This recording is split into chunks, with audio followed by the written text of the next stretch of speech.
Monumentos, pinturas, textos antigos e a Bíblia Sagrada parecem provar a presença de seres diferentes de nossa raça dentro de nossas culturas.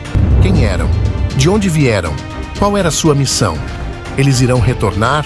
São alienígenas e abduções alienígenas que a Bíblia trata? Quem ou o que são os nefilins descritos no livro de Gênesis? Eles ainda estão aqui?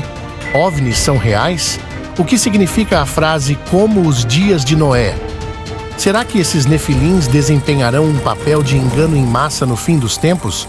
Um dos pontos importantes que Jesus fez a respeito de seu segundo retorno foi que esta época terá uma semelhança com os dias de Noé. E como foi nos dias de Noé, assim será também na vinda do Filho do Homem. Fique até o final do vídeo para saber mais sobre a primeira parte desta série, onde irei abordar assuntos bem polêmicos e delicados entre os estudiosos bíblicos. Seja bem-vindo a Relatos. O ano é de 2348 a.C., época do dilúvio de Noé. O capítulo 6 de Gênesis nos dá uma revelação surpreendente. Como se foram multiplicando os homens na terra e lhes nasceram filhas, vendo os filhos de Deus que as filhas dos homens eram formosas, tomaram para si mulheres, as que, entre todas, mais lhes agradaram. Ora, naquele tempo havia gigantes conhecidos como nefilins na terra. E também depois, quando os filhos de Deus possuíram as filhas dos homens, as quais lhes deram filhos. Estes foram heróis, homens de renome na antiguidade.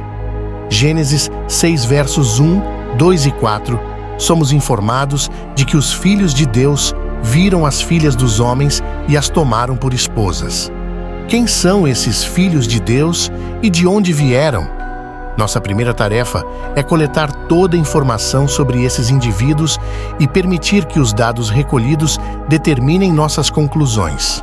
O termo filhos de Deus ocorre 8 vezes no Antigo Testamento. Examinemos algumas dessas ocorrências. A que se segue é extraída de um debate entre Deus e Jó. Onde estavas tu, quando eu lançava os fundamentos da terra? Quem lhe pôs as medidas, se é que o sabes? Ou quem estendeu sobre ela o cordel? Sobre que estão fundadas as suas bases? Ou quem lhe assentou a pedra angular? Quando as estrelas da alva, juntas, alegremente cantavam e rejubilavam todos os filhos de Deus. Jó 38, verso 4 a 7. Nesse debate entre Deus e Jó, há uma referência óbvia ao tempo da criação do mundo. Nesse contexto, filhos de Deus refere-se ao que chamamos anjos, que são seres espirituais criados. E sempre que essa expressão ocorre no Antigo Testamento, o significado é esse: fazendo dos ventos os teus mensageiros, das chamas de fogo os teus ministros. Salmo 104, verso 4. E isso também é válido para o Novo Testamento, vejamos. Ora, a qual dos anjos jamais disse: senta-te à minha direita? Não são todos eles espíritos servidores. Hebreus 1, verso 13 e 14. No livro de Daniel, capítulo 3, verso 24 e 25, lemos que 3 homens foram lançados em uma fornalha ardente pelo rei Nabucodonosor, que então se levantou depressa e disse aos seus conselheiros: não lançamos nós 3 homens atados dentro do fogo? Eu, porém, vejo 4 homens soltos que andam dentro do fogo, e o aspecto do quarto é semelhante a um filho de Deus. Nabucodonosor prossegue falando: bendito seja o Deus de Sadraque, Mesaque e Abednego, que enviou o seu anjo e livrou os seus servos que confiaram nele. Daniel 3, verso 28. Do que acabei de falar, fica claro que o ser que acompanhava os 3 homens no fogo e que foi chamado Filho de Deus, no versículo seguinte, é chamado anjo. Nesta citação seguinte do livro de Jó, observamos uma reunião distante de seres celestiais. Num dia em que os filhos de Deus vieram apresentar-se perante o Senhor, veio também Satanás entre eles. Jó 1, verso 6. No texto hebraico, a palavra anjo é malak. No grego, é ângelos. Mas, a meu ver, uma tradução mais exata dessas palavras hebraica e grega é emissário ou mensageiro. A palavra anjo ocorre mais de 300 vezes no Antigo e no Novo Testamento. Em todos esses locais, a palavra emissário ou mensageiro seria uma tradução melhor, visto que a palavra anjo confundiu e distorceu nossa compreensão. Ou seja, quando essa palavra é empregada, nós imediatamente evocamos a imagem de um querubim nu com asas pequeninas e sem genitália, flutuando no ar inocentemente, portando arco e flecha. Ou a imagem de um ser grande e glorioso com asas enormes que se projetam de algum lugar dentre suas escápulas e iluminadas por trás por um holofote. Nada poderia estar mais longe da verdade. Mais à frente, neste vídeo, apresentarei uma avaliação mais detalhada desses mensageiros. Mas para que não percamos o foco do que estamos discutindo no momento, é suficiente dizer que esses mensageiros sempre aparecem como homens. Comem, bebem e são confundidos com seres humanos comuns. Alguns são identificados por nome e também são chamados de homens. Portanto, têm a nossa aparência. Usam roupas e podem falar como nós. Mas voltemos ao tema central. Em Gênesis 6, verso 2 está escrito: Vendo os filhos de Deus que as filhas dos homens eram formosas, tomaram para si mulheres, as que, entre todas, mais lhes agradaram. Nessa passagem, mais uma vez, fica claro que há uma distinção entre as filhas dos homens de um lado e os filhos de Deus do outro. O que esse versículo está insinuando é que esses filhos de Deus, que foram seres sobrenaturais criados, tiveram relações sexuais com mulheres humanas comuns e geraram filhos. Mas não se tratava de uma prole comum.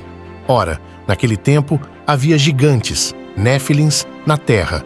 E também depois, quando os filhos de Deus possuíram as filhas dos homens, as quais lhes deram filhos. Estes foram heróis, homens de renome, na antiguidade. Gênesis 6, verso 4. A palavra hebraica que significa gigantes nesse versículo é nefilim, da raiz nafal, que significa cair. Portanto, os descendentes desses seres sobrenaturais com mulheres humanas são chamados gigantes, ou nefilim, que significa os caídos, conhecidos também como os homens espíritos, pois eles caíram em desgraça, caíram do céu e caíram na terra.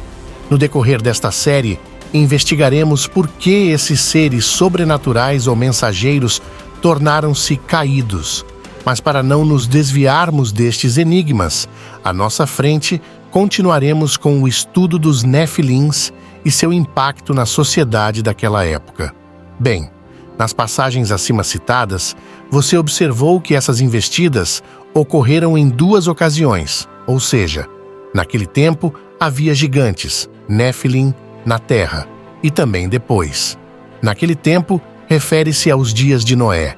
A expressão "e também depois" diz-nos que esses néfilins também estavam na terra depois do dilúvio.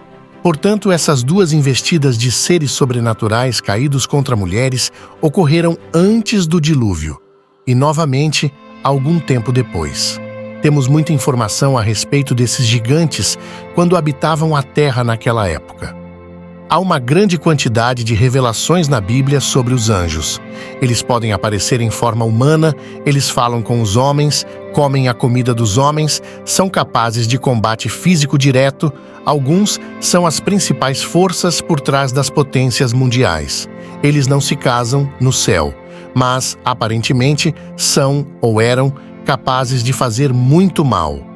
Os estranhos acontecimentos de Gênesis capítulo 6 são também referidos no Novo Testamento. O apóstolo Pedro refere-se a eventos que precederam o dilúvio de Noé. Porque se Deus não poupou os anjos que pecaram, mas lançou-os no inferno, os entregou às cadeias da escuridão, ficando reservados para o juízo. Segunda carta de Pedro, capítulo 2, verso 4. Pedro usa o termo tártaro, aqui traduzido como inferno. Este é um termo grego para a morada escura da aflição, o poço das trevas no mundo invisível. Além disso, Judas em sua carta também os menciona. E aos anjos que não guardaram o seu principado, mas deixaram a sua própria habitação, ele os tem reservado em prisões eternas na escuridão para o juízo do grande dia. Assim como Sodoma e Gomorra e as cidades da mesma maneira, dando-se sobre a prostituição e ido após outra carne, foram postas, por exemplo, sofrendo a vingança do fogo eterno. Judas 6, verso 7. A Escritura adverte contra interferências do mundo espiritual. O castigo dos anjos que pecaram enfatiza a gravidade da apostasia. Seres de uma ordem mais elevada do que a nossa terem sido arremessados em um lugar escuro de confinamento, onde permanecerão por milhares de anos. Deus não mudou sua atitude para com eles. O tempo não atenuou a gravidade do seu pecado. A maioria das pessoas, incluindo estudantes sérios e autodidatas da Bíblia, não tem conhecimento das circunstâncias peculiares que levaram ao dilúvio de Noé. Isto tem sido amplamente mal compreendido durante séculos. Estas coisas estranhas e críticas nestes acontecimentos estão entre os assuntos mais controversos dentre os estudiosos.